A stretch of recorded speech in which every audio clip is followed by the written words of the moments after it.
کہانیاں، پرانے بابے، پرانے فرقے، پرانے بزرگ، ختم۔ یہ ضد بڑی بری چیز، یہ ضد تو علماء یہود میں آئی ہے تو انہوں نے نبی کے سامنے ہوتے ہوئے ان کو ماننے سے انکار کر دیا۔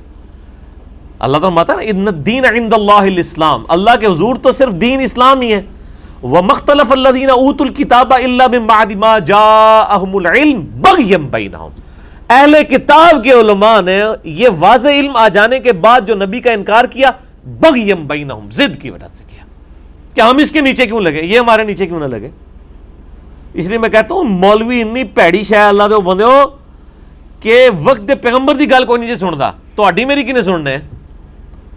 یعنی علماء یہود پروفٹ کے مقابلے میں کھڑے ہوئے تھے اور انہوں نے اپنی پبلک کی مت مار دی۔ 10 یہودی بھی ایسے نہیں تھے جو آپ پہ ایمان لائے ہوں آپ کی مبارک زندگی کے اندر، حالانکہ قرآن پاک میں مکی قرآن 2/3 ہے، اس 2/3 کا بھی 2/3 یہودیوں کو ایڈریس کرتا ہے، لیکن آؤٹ پٹ یہ ہے قرآن پاک کی اس دعوت کی کہ 10 بندوں نے بھی ایمان قبول نہیں کیا یہودیوں میں سے۔ کیوں؟ بغیم بینہم، مولوی ان کے بڑے بڑے جو پادری بیٹھے ہوئے تھے وہ کہتے تھے یہ کل کا چھوکرا آ کے ہمیں بتائے گا۔ یعنی نبی علیہ السلام تو ان کے بچوں کی مانے دی تھے نا، عمر کے اعتبار سے دیکھا جائے، جہاں 70-80 سال کے بابے بیٹھے ہوں وہاں ایک 40 سال کا بندہ اگر دعوت حق لانچ کرے، یا 50 سال آپ علیہ السلام جب یعنی مدینہ شریف میں گئے ہجرت کے وقت 52 ایئرس کے قریب ایج تھی، تو کس نے بات سننی ہے جناب؟ آج نہیں لوگ بات سن رہے تو آپ یہ یعنی یہ جو علماء کا فتنہ کتنا بڑا فتنہ ہے کہ اگر علماء ہردرمی پہ اتر آئیں تو وقت کے پیغمبر کی بات بھی کوئی نہیں سنتا۔ حضرت عیسیٰ علیہ السلام کے مقابلے پہ کون کھڑا ہوا تھا؟ علماء یہود۔ چلیں یہاں تو یہ تھا کہ نبی علیہ السلام بنو اسماعیل میں سے تھے اور یہودی جو بنی اسرائیل میں سے، حضرت عیسیٰ علیہ السلام تو آئے بھی خود یہودی نسل تھے، بنی اسرائیل تھے، ان کی بات بھی نہیں سنی، صرف اس لیے کہ انہوں نے غلطیاں ہائی لائٹ کی۔ آج بھی آپ مولویوں کی غلطیاں ہائی لائٹ کریں، ان کی دم پہ آپ پاؤں رکھ کے دیکھیں، نہیں بات مانیں گے، اور خود انہوں نے ہر طرف ادھم مچایا ہوگا، ہر ایک کی غلطی ہائی لائٹ کریں گے، اسی اور رسول اور مبادی کے اوپر جب آپ ان کی غلطی ہائی لائٹ کریں وہ بات ماننے کے لیے تیار ہی نہیں ہوں گے۔ یعنی یہ اتنی بڑی یعنی ایک ضد اور ہردرمی والا معاملہ ہو جاتا ہے، اور ہمارے سب کانٹیننٹ کا تو میرے بھائی یہ بہت بڑا مسئلہ ہے، یعنی اس مسئلے سے آپ اپنی جان چھڑا ہی نہیں سکتے، اتنا بڑا ایشو بن چکا ہے سب کانٹیننٹ کے اندر کہ یہاں پر آپ اختلافی موضوعات کے بغیر کسی کو دین کی دعوت دے ہی نہیں سکتے۔ لوگ کہتے ہیں میٹھی میٹھی بات کریں، میٹھی میٹھی بات کر کے کیا کریں؟ بیڑا غرق کریں اگلے بندے کا۔ لوگ میٹھی باتیں سنتے رہتے ہیں پوری زندگی، نہ ان کی عقیدے کی اصلاح ہوتی ہے، نہ ان کے نماز کے طریقے کی اصلاح ہوتی ہے، نہ ان کو یہ پتہ چلتا ہے کہ اللہ نے جو دین بھیجا تھا اپنے پیغمبر کے ذریعے وہ کیا ہے۔ بس وہ یہ سمجھتے ہیں دین یہ ہے کہ اچھا جی یہ جس مولوی کو میں سن رہا ہوں نا اس نے داڑھی رکھی ہوئی ہے، بس دین یہ ہے کہ میں نے داڑھی رکھ لینی ہے، میں نے پگڑی رکھ لینی ہے، شلوار ٹکنوں سے اوپر کر لینی ہے، چاہے مجھے الف بے بھی دین کی نہ آتی ہو۔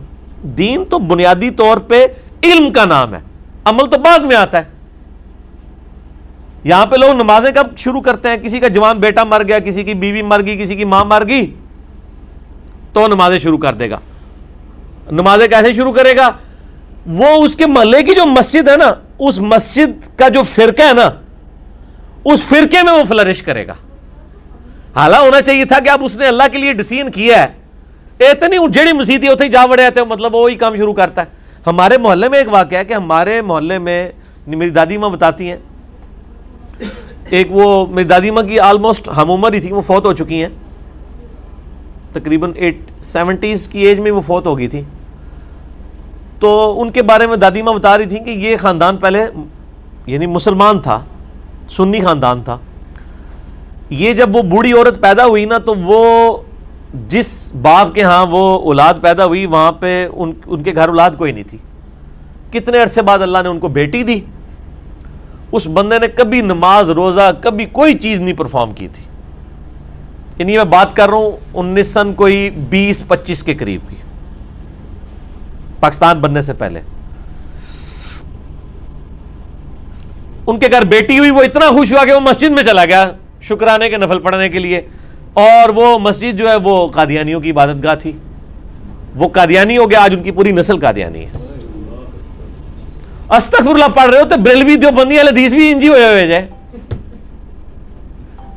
یعنی آپ نے کبھی دیکھا ہے کہ ایک بریلوی کی ماں مری ہو اور اس نے نمازیں شروع کر کے وہ اہل حدیث ہو گیا ہو, ہے فلرشنگ بریلوی ہوگا, وہ بریلویت میں ترقی کرے گا, اسلام میں نہیں.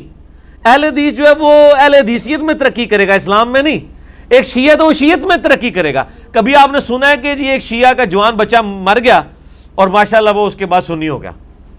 نہیں, وہ پریکٹسنگ شیعہ ہو جائے گا. وہ کہے گا ایت کی مرم والے لوگ تھے 2 دن میں 10 دیکھا دیا گا. تو یہاں پہ جب کوئی بندے کو ٹھوکر لگتی ہے نا, وہ علم نہیں حاصل کرتا بلکہ اپنے فرقے میں فلرش کرتا ہے. اور ٹنی والا کام ہوا نا, پڑھ پڑھا کے سنی, ٹنی